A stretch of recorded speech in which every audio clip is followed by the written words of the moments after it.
So Bernie Sanders has white privilege, apparently. So an article published, I'll just read this, is from Yahoo News, but it's talking about an article that I can't actually read because it's behind a paywall. Within hours of President Joe Biden's inauguration, the internet was consumed by images of Senator Bernie Sanders sitting stone-faced, bundled against the cold in a parka and colorful mittens. You have had to see the meme. The meme turned into a fundraising bonanza for nonprofits and the symbol of the new administration getting down to business as a contrast to the carefully created images cultivated by its predecessor. That is obviously anti-Trump, but who could possibly find fault with that? Well, one person at least, a public high school teacher in San Francisco named Ingrid Sayer-Ochi. So the worst part is that this is a teacher, so she's directly influencing the next generation and our children. She's a high school teacher, but so the children usually have their own views. But if they're around these kind of teachers at such a young age, even at high school, that will influence their views. Who wrote an op-ed for the San Francisco Chronicle that appeared on Sunday and quickly went viral. Sayer-Ochi's objection was to privilege, white privilege, male privilege, and class privilege, symbolized by Sanders' choice of a relatively casual Burton snowboarding jacket and repurposed wool mittens.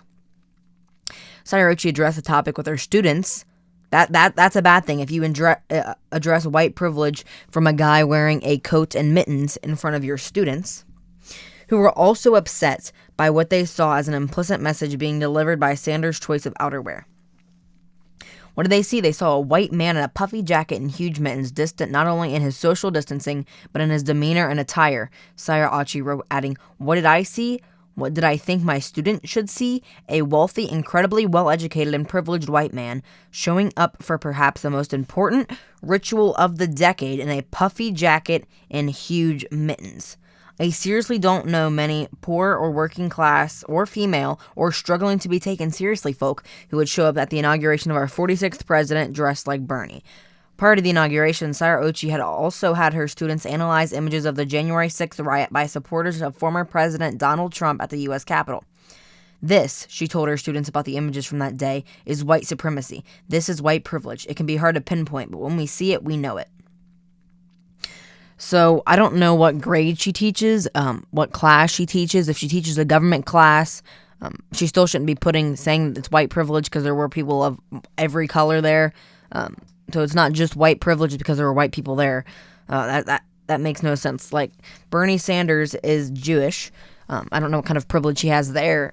He's wearing a coat because it's cold. It looks like from the picture here, if you're watching YouTube not YouTube live stream, but YouTube video, you can see it.